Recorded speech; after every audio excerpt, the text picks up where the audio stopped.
নমস্কাৰ মই ত্ৰিদীপ ভাগৱতী এটা নতুন ভিডিঅ'লৈ আপোনালোকক স্বাগতম জনাইছো। গণতন্ত্ৰ এনে এক শাসন ব্যৱস্থা যি শাসন ব্যৱস্থাই বিশ্বাস কৰে যে সাধাৰণ মানুহৰ মাজত অসাধাৰণ ক্ষমতা থাকে।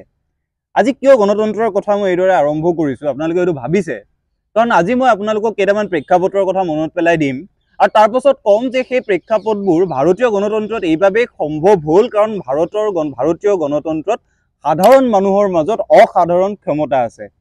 কল্পনা কৰক, নিৰ্বাচন ঘোষণা হৈছে, নিৰ্বাচন ঘোষণা হোৱাৰ পাছত উত্তৰ প্ৰদেশৰ এখন বিশাল জনসভাত নৰেন্দ্ৰ মোদীয়ে কৈছে যে এইবাৰ তেওঁ 400খন আসন লাভ কৰিব।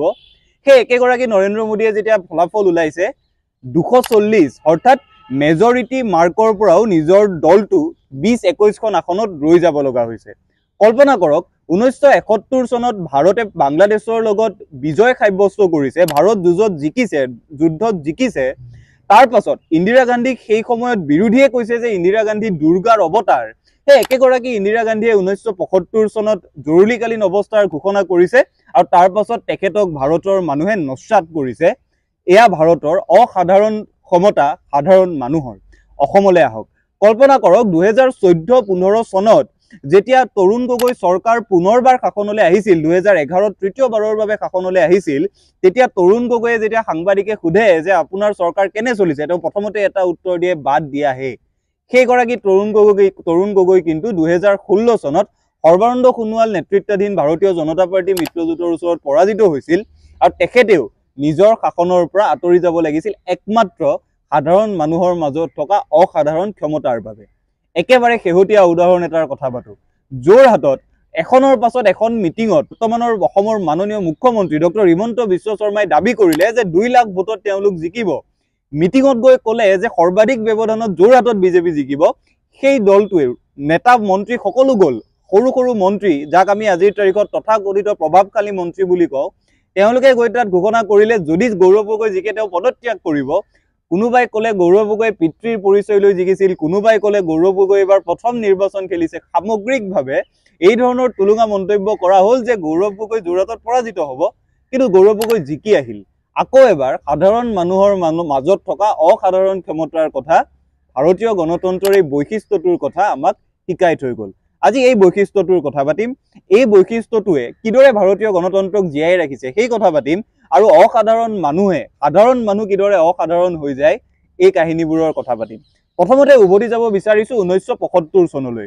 সেই সময়ছোৱাত যেতিয়া 1971ত ভাৰতে বাংলাদেশক যুদ্ধত পৰাজিত কৰিছিল, বাংলাদেশ স্বাধীন হৈছিল, সেই যুদ্ধখনৰ পাছত ইন্দিৰা গান্ধীৰ পক্ষে ভাৰতত এক বঁটা বলিছিল, যি বঁটাহে ইন্দিৰা গান্ধীক ভাৰতৰ এক শ্ৰেষ্ঠ প্ৰধানমন্ত্ৰী হিচাপে পৰিগণিত কৰিছিল। তাৰ পাছত ভাৰতৰ বিভিন্ন ঠাইত ইন্দিৰা গান্ধীৰ বিৰুদ্ধে বিক্ষোভ আৰম্ভ হ'ল, নৱনিৰ্মাণ আন্দোলন আৰম্ভ হ'ল, যি বিহাৰত আৰম্ভ হৈছিল। তাৰ পাছত জয়প্ৰকাশ নাৰায়ণৰ নেতৃত্বত সেই নৱনিৰ্মাণ আন্দোলনে এক সৰ্বাত্মক প্ৰতিৰোধৰ ৰূপ ধাৰণ কৰিলে আৰু ইন্দিৰা গান্ধীৰ বিৰুদ্ধে সমগ্ৰ দেশত প্ৰতিবাদ আৰম্ভ হ'ল।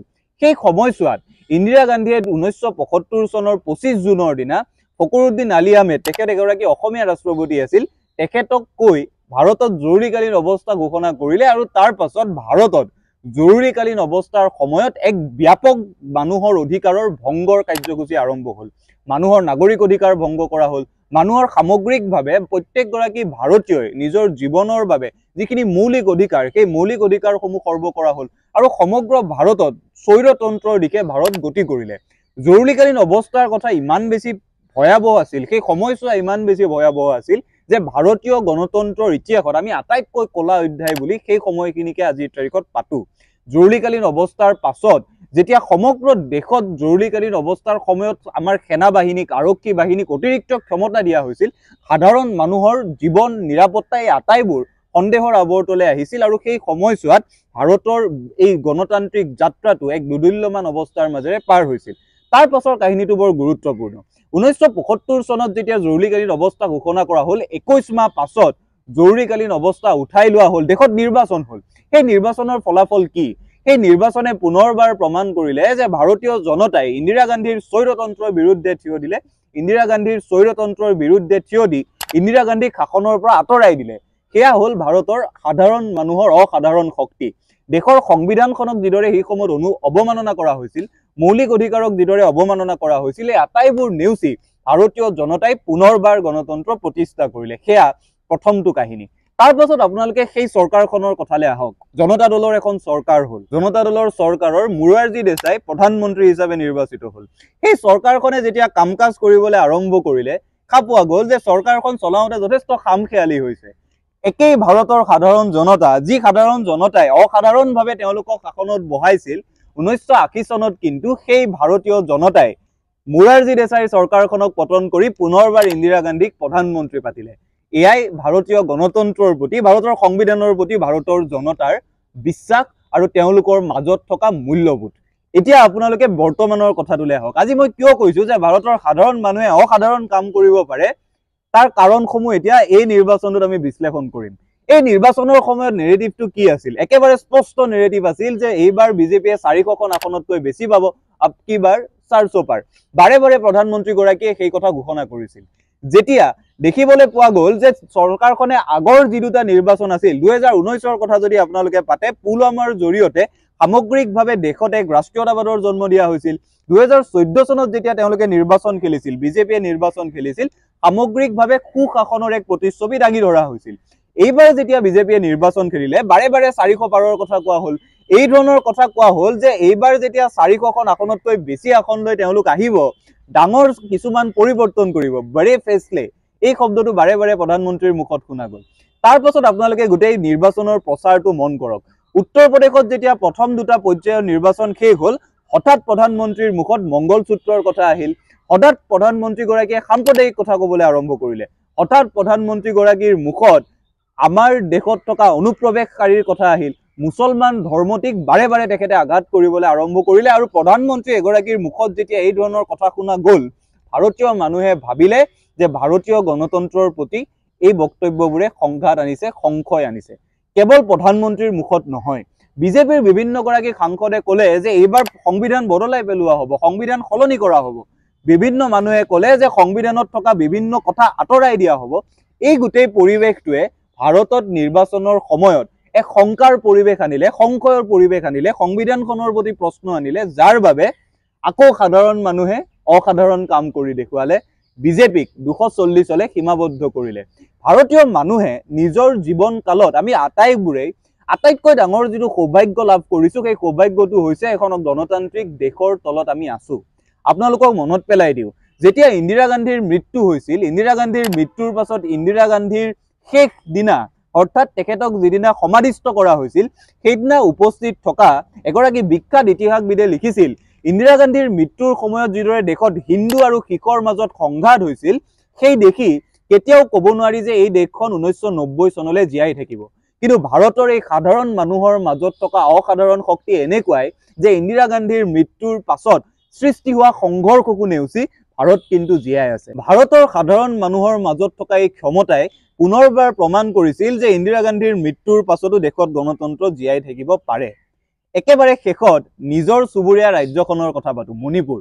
মণিপুৰৰ ফলাফল আপোনালোকে নিশ্চয় গম পাইছে। মণিপুৰত 2খন আসনত এইবাৰ ভাৰতীয় জনতা পাৰ্টি পৰাজিত হৈছে। কিয় পৰাজিত হৈছে? এইবাবেই পৰাজিত হৈছে, মণিপুৰৰ শেহতীয়া ঘটনাক লৈ যিদৰে দিল্লী নীৰৱ হৈ থাকিল, নিশ্চুপ হৈ থাকিল, প্ৰধানমন্ত্ৰীগৰাকীৰ মুখত এবাৰো মাত এষাৰ নোলাল। এই গোটেই পৰিৱেশটোৰ মণিপুৰৰ সাধাৰণ মানুহে অসাধাৰণ উত্তৰ আজি দিছে, যাৰ বাবে মণিপুৰতো সাধাৰণ মানুহৰ অসাধাৰণ কাম আমি দেখিছোঁ। এই গোটেই যিটো যাত্ৰা, ভাৰতীয় গণতন্ত্ৰৰ যিটো যাত্ৰা, এই যাত্ৰাটো উভতি চালে এইদৰে অনুভৱ কৰিব পাৰি যে সদায় যেতিয়া দেশৰ সংকট আহিছে, সংবিধানৰ প্ৰতি সংকট আহিছে আৰু দেশৰ শাসকে গণতন্ত্ৰ পাহৰি যেতিয়া স্বৈৰতন্ত্ৰৰ দিশে গতি কৰিছে, ভাৰতীয় মানুহেই কিন্তু সকলোকে ৰখাইছে। তাৰ বাবে সন্মুখত ইন্দিৰা গান্ধীয়েই থাকক, নৰেন্দ্ৰ মোদীয়ে থাকক, হিমন্ত বিশ্ব থাকক বা তৰুণ গগৈয়ে থাকক, তাত কোনো প্ৰভাৱ নপৰে। যেতিয়াই অপশাসন বৃদ্ধি পায়, অনিয়ম বৃদ্ধি পায়, দুৰ্নীতি বৃদ্ধি পায়, গণতন্ত্ৰৰ সাজ পিন্ধি শাসনত বহা মানুহে সংবিধানখনক পাহৰি যায়, গণতন্ত্ৰৰ কথা কৈ শাসনত বহা মানুহে স্বৈৰতন্ত্ৰলৈ গতি কৰে, তেতিয়াই কিন্তু ভাৰতৰ সাধাৰণ মানুহে অসাধাৰণ কাম কৰে। শেষত এটা বৰ মজাৰ কথা কৈ আপোনালোকৰ পৰা বিদায় ল'ম। আপোনালোক আটাইয়ে জানে যে বৰ্তমান সময়ত অসমত যি ধৰণৰ ৰাজনৈতিক পৰিৱেশ এটা সৃষ্টি হৈছে, আমি অসমৰ ইতিহাসৰ কথা বৰ কমকে পতা হৈছোঁ। অসমৰ ইতিহাসলৈ চালেই আমি দেখিবলৈ পাম, অসমৰ ইতিহাসত যেতিয়াই কোনো এখন চৰকাৰ স্বৈৰতান্ত্ৰিক হৈছে, কোনো এখন চৰকাৰে নিজৰ গণতান্ত্ৰিক পৰিধি ভাঙি স্বৈৰতন্ত্ৰৰ দিশে গতি কৰিছে, তেতিয়াই কিন্তু অসমৰ মানুহেও উত্তৰ দিছে।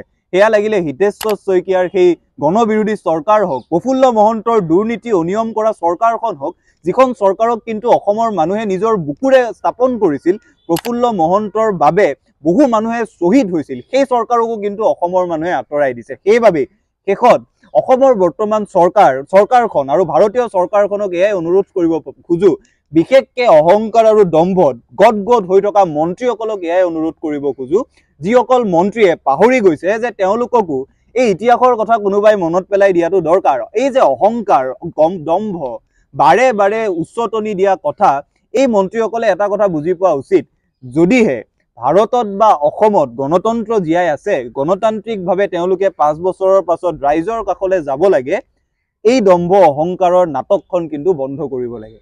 প্ৰতিটো কথাত উচ্চতনি দিয়া, প্ৰতিটো কথাত দম্ভ অহংকাৰ কৰা, প্ৰতিটো কথাত মানুহক ইটিকিং কৰা, এই মন্ত্ৰীসকলে এই কথা বুজি পাব লাগে, যদিহে তেওঁলোকে তেনেকৈ অসমখন চলাওঁ বুলি ভাবিছে, এবাৰ সাধাৰণ মানুহে অসাধাৰণ কাম কৰা ভাৰতৰ ৰাজনৈতিক ইতিহাস তেওঁলোকে পঢ়ি লওক, এই ইতিহাসৰ কথা তেওঁলোকে গম পাই লওক। আশা কৰিম ভিডিঅ'টো চাই আপোনালোকে ভাল পালে। পৰৱৰ্তী ভিডিঅ'সমূহৰ বাবে আন্তৰিকতাৰে বাট চাব। ধন্যবাদ।